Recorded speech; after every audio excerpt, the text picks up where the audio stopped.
Oh, sir, we like this Super Pong by Atari. I'm sold out. That's a demonstrator, but I've got lots of these. Well, we want Super Pong by Atari. Yes, but Super Pong's 4-color games are more fun. Well, how about this one? Well, no, you see, we'll have more fun with Super Pong's 4-color games. There's Catch, Solitaire, Super Pong, and Pong. So we'll take this one. Okay, sure you won't change your mind? No. Why? Because I wanted it. Super Pong. It's not just another video game. It's a real Atari. The story of the Atari Pong console really starts way back in the 1950s, 1958 to be exact, when physicist William Higginbotham designed Tennis for Two, which was a computer game based on tennis. Two players would go back and forth with a ball that would bounce back and forth as well. So this was really the first type of Pong game that was developed, and this was way back in the 1950s. This deserves a video all on its own. But let's fast forward a few years. In 1966, another engineer named Ralph Baer, working for a company called Sanders Associates, it's now BAE Systems, is actually a military contractor, but he came up with the idea to play games on basically a television set. He thought it would be a marketable idea. So it was actually funded through BAE Systems or Sanders and Associates, which is kind of funny because nowadays nothing like that would happen. And about the same time, 3 different young engineers were hopping onto the scene. One named Nolan Bushnell that recently graduated from the University of Utah College of Engineering. He is one of the few students that got to play around on the DEC mainframe and play with the original Space War video game as well. Also, he had to work his way through college, and he worked at the Lagoon Amusement Park in Utah. And there he saw electromechanical machines, specifically Chicago Coins Racing Speedway game. And it inspired him to want to create his own arcade games. Also at this time, a young engineer named Ted Danby had just gotten out the military and had learned a ton of electrical experience while being in the military. His first job was with Bank of America to work on electromechanical accounting machines there. And then he was hired on by Hewlett Packard. But within a few weeks, he moved on to Ampex. This was in 1961. Nolan Bushnell eventually got hired on with Ampex as well. And in 1971, Ampex hired on another young, brilliant engineer named Alan Alcorn, who recently graduated from the University of California, Berkeley. Bushnell and Danby formed a company called Syzygy and developed a clone system of the video game Space War that they had played on the DEC. The prototype was developed by Danby, and Bushnell basically did the marketing, trying to find somebody that could manufacture it for them. They found Nutting and Associates, which was a maker of coin-op trivia and shooting games, and decided to go with them. They produced a fiberglass cabinet and inserted a coin mech in it, and basically created the game. Although sales exceeded $3 million, it was still a commercial failure. It was at this point that Danby and Bushnell decided to rename the company due to trademark issues, as Syzygy was already taken by another company. So they decided to name the company Atari. The name comes from the ancient Japanese board game named Go, and Atari means to hit a target in Japanese. And it's at this point in 1971 that they hired on Al Alcorn from Ampex as well, and changed the name officially to Atari. Bushnell assigned Alcorn a task to create a new video game, something that Atari would distribute themselves, without a third-party distributor. Bushnell really wanted a racing game to be created, but Alcorn's first project, he wanted to make it easy on him. Bushnell had actually went to a trade show and saw the Magnafox Odyssey that Ralph Baer had developed, and they were still waiting for that patent to go through. This is supposedly where Bushnell came up with the idea of Pong. He put Al Alcorn in charge of developing this new video game.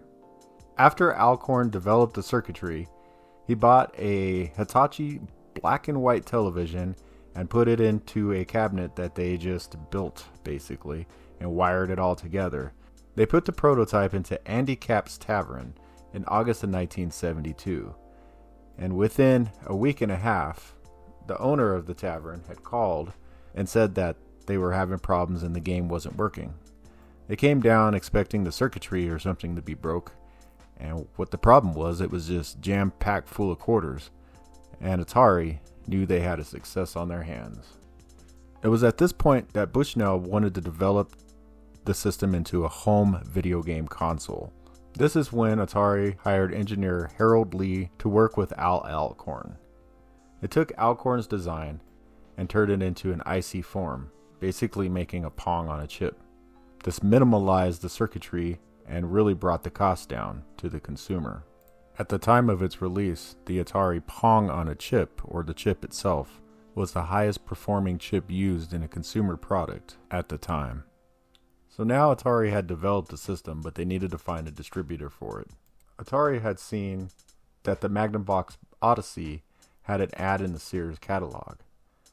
So Atari approached Sears' top executive, Tom Quinn, who really wanted the product, but Atari, believing they could get a better deal elsewhere, declined. Atari showed the Pong console off in a January 1975 toy fair, trying to find a distributor for the Pong console, but this turned out to be unsuccessful. So Atari met back up with Sears and Quinn and struck a deal, and by the Christmas season, Atari had to come up with 150,000 units. Although Atari didn't have the capability to produce that many units, Bushnell was able to secure funding through venture capitalist Don Valentine to build a new factory to fulfill the Sears order. The first units were branded Sears Telegames, and the Atari products were made afterward. Now you would think this would be the end of a great story for Atari, or the beginning of a great story for Atari. But at this point, in April of 1974, Magnavox filed a lawsuit against Atari, along with other manufacturers of Pong clone systems.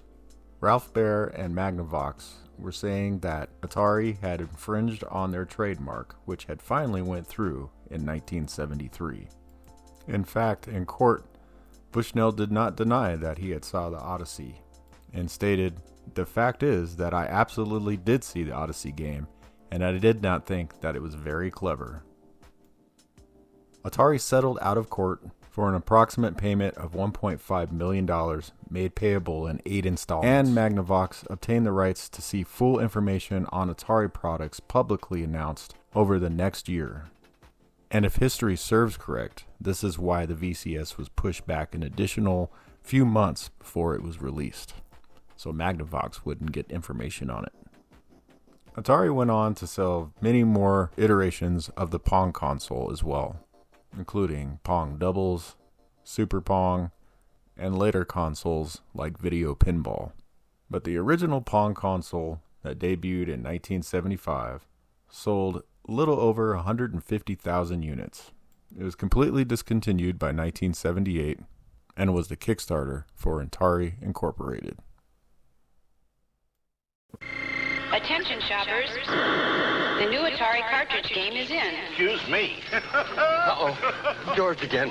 Ooh, Atari's ASCII battle. It comes with 27 games, but that's just for starters. You can get 9 cartridges, 187 games. Blackjack. Oh! I'd like an Atari. Sorry, only our demonstrators left. Mine! No, George. Mine. The new video computer system by Atari. More games, more fun. The story of the Atari 2600 really starts in 1972 when Nolan Bushnell and Ted Danby formed Atari Incorporated. During this time, Atari produced arcade game hits like Pong, but by 1974, Atari had realized they needed to get into the home market. At this point, Atari acquired Cyan Engineering, and with that acquisition, brought on engineers Ron Milner and Steve Mayer. Also in 1975, after the acquisition of Cyan Engineering, the two engineers Mayer and Milner met with MOS technology that was recently purchased by Commodore Incorporated. They spoke with Chuck Peddle, and he advised them that they could sell them the 6502 microprocessor for a price of $25 per unit. Unfortunately for Atari, this price was still too high for the consumer market. At this point, Mayer, Milner, and Peddle all sat down and basically came up with the design of the 6507 processor for Atari's use. This is a cost-reduced version of the processor which has less address lines and a smaller footprint and a smaller cost, as MOS offered the chip to Atari for a price of $12 per unit. Also with the deal would be bundled in for an additional $12 per unit the MOS Riot chip, the RAM input-output timer chip. Atari struck the deal and the development of the 2600 started. In late 1975, Atari hired Joe Decore to help design the graphics chip for the new game console. The first prototype, which was named Stella, had the 6507 processor, the Riot chip, and a breadboard version of the graphics chip known as Stella at the time, which would eventually become the television interface adapter. Now, a second version of this prototype was completed by March 1976 with the help of Miner. They actually incorporated the chip called the television interface adapter, or TIA chip, into the design. In 1976, unfortunately, Atari was experiencing financial woes. By this point, due to the development of the Atari 2600 or VCS system, its Pong console, and its arcade divisions, Atari was millions of dollars in debt and needed financial help. At this point, Bushnell agreed to the terms for Warner Communications to purchase Atari Incorporated. On June 4th, 1977, the Atari VCS was debuted at the Consumer Electronics Show, and by September 1977, the Atari VCS launched at a price of $199. By 1978, Bushnell and Warner Communications were in disagreements about how the Atari 2600 should be marketed. Nolan Bushnell at this point decided to step away from Atari. Between 1978 and 1983, Warner Communications had great success with the Atari VCS or 2600 system. Unfortunately, by 1983, due to really poor games being dumped on the Atari system, the video game crash occurred. At this point, Warner was losing money at Atari and decided to sell. In 1984, Atari was sold to ex-Commodore founder Jack Tramiel. During Jack's reign at Atari, we saw the last iteration of the Atari 2600 released in 1986, the one that we know as the Atari Junior. This was produced until 1992, giving the Atari an amazing 15-year run, the most of any video game console. Arcade players, get ready. The new Atari 5200 Super System is here. With a controller so advanced it plays arcade.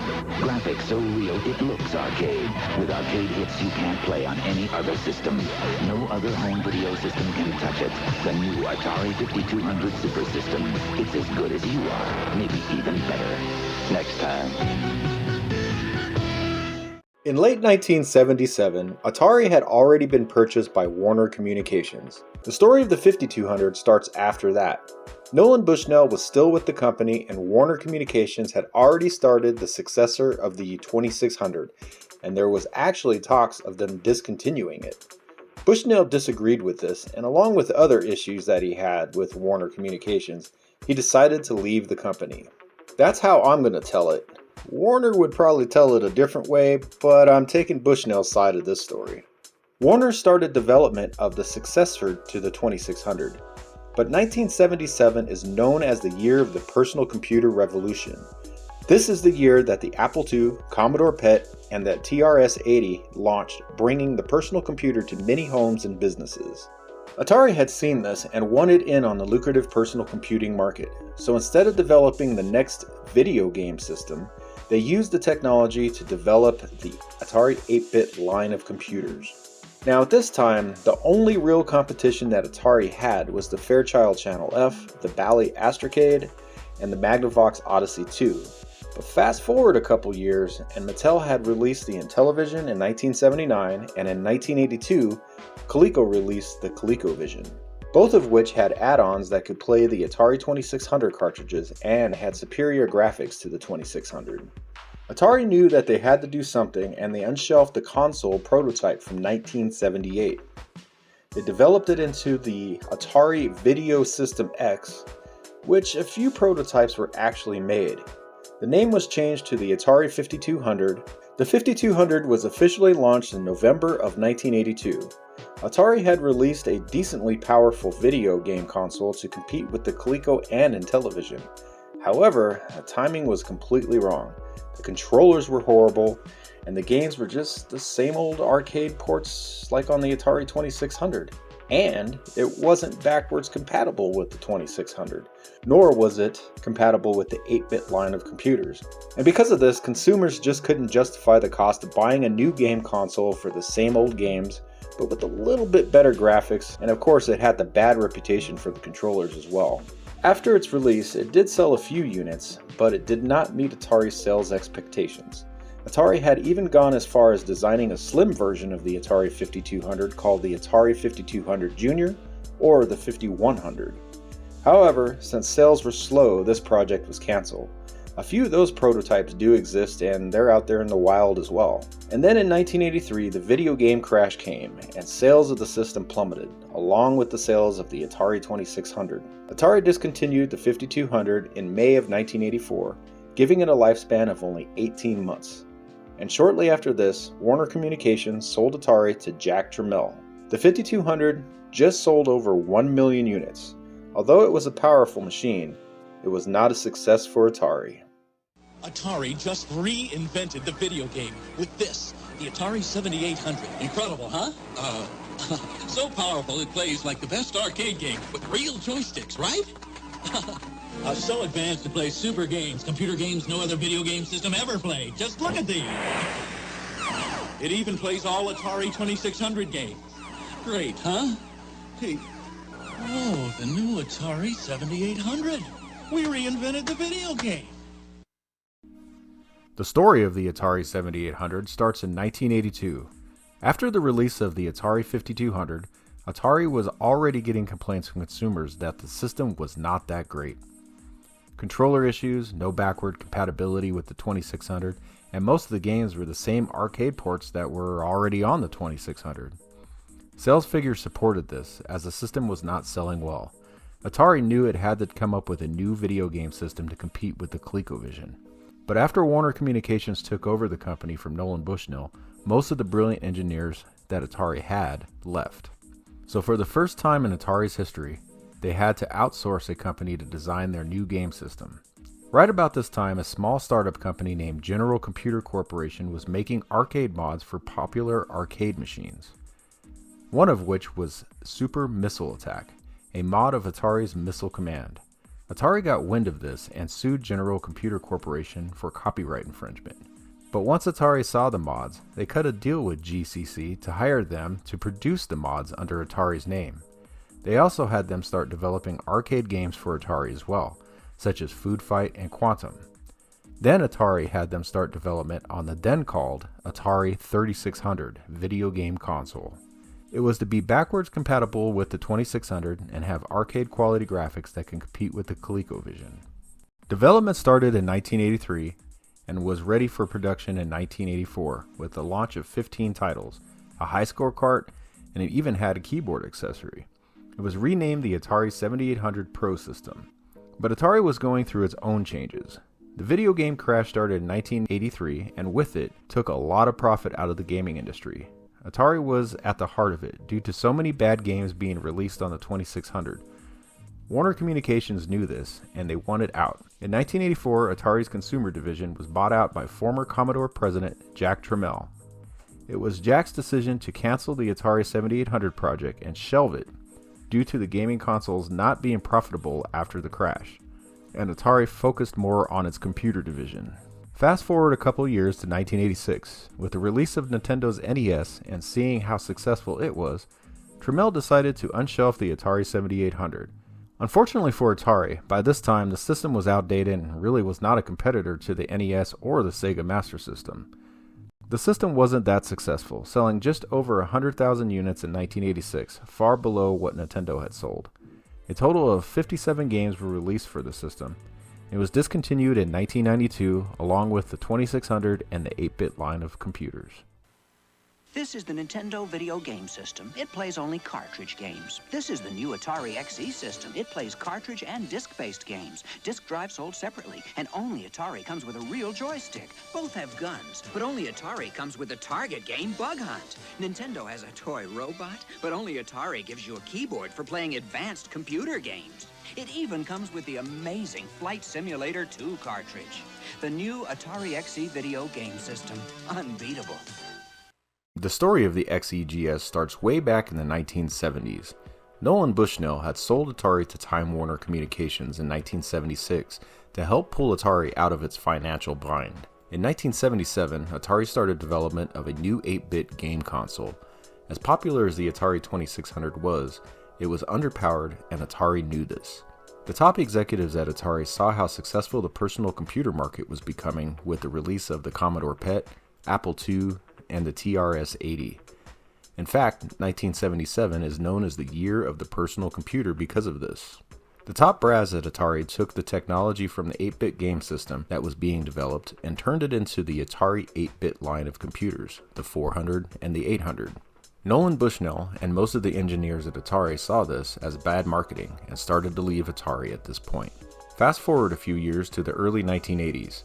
Atari now had competition in the video game console market with the Intellivision and the ColecoVision, and they knew they had to come up with a system that had arcade-quality graphics and sound.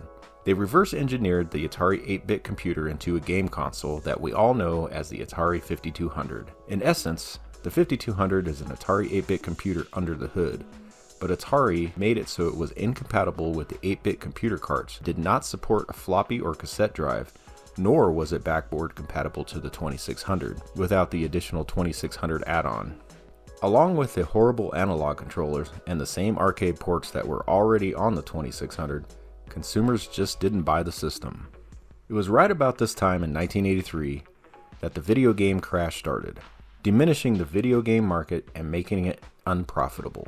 A lot of companies pulled out of the market, and Time Warner was no different. In 1984, they sold Atari to former Commodore president Jack Trammell. When Jack took over the company, his primary focus was on computers. He even shelved the then completed Atari 7800 game console because he thought releasing it after the crash would be unprofitable. But Nintendo released the NES in 1985 and took the gaming world by storm, showing video game consoles could be profitable once again. In 1986, Atari then released the 7800, but it was too late to compete with Nintendo and another new competitor, Sega.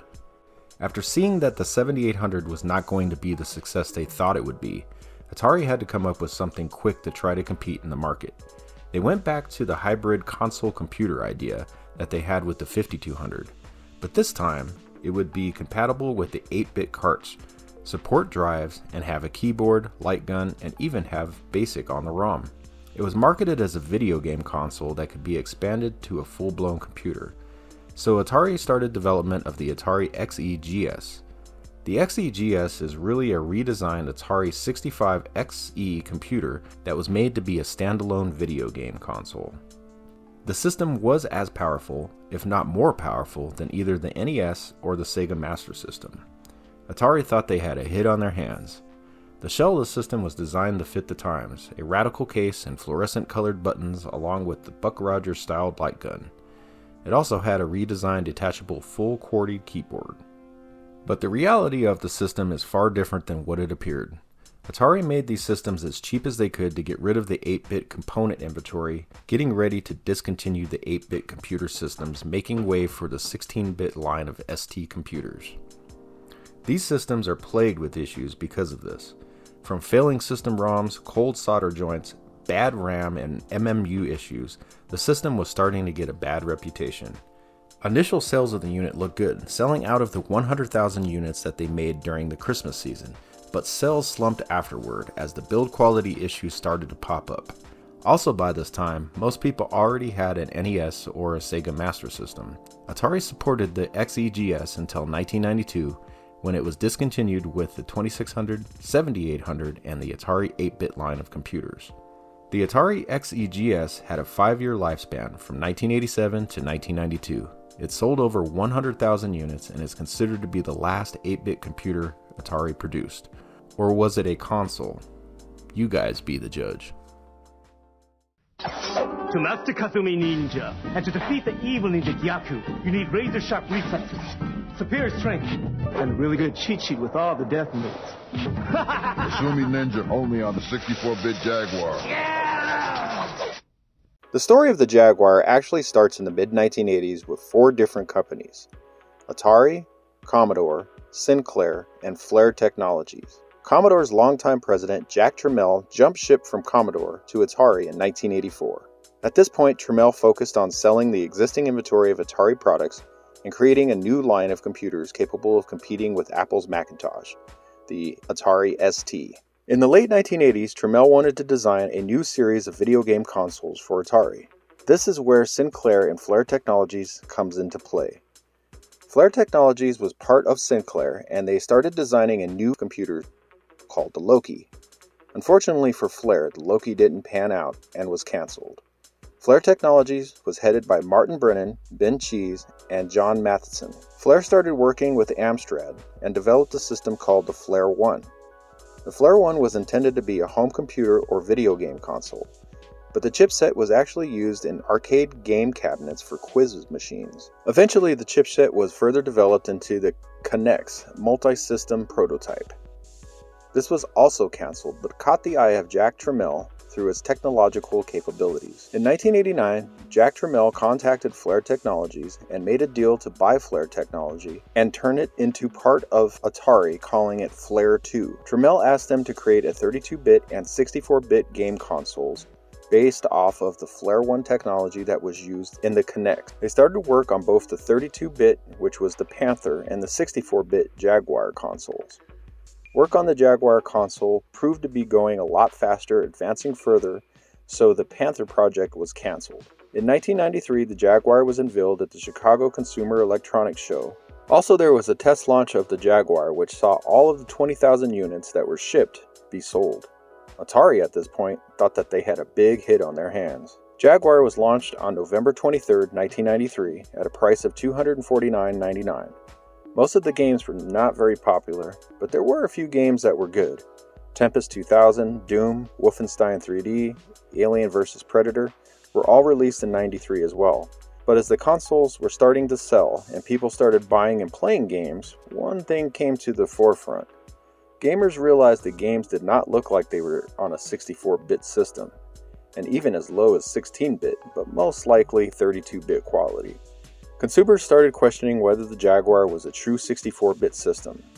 Atari kind of limped along for a couple years until 1995, when the arrival of the Sega Saturn and the Sony PlayStation basically sealed the final nail in the coffin for the Jaguar.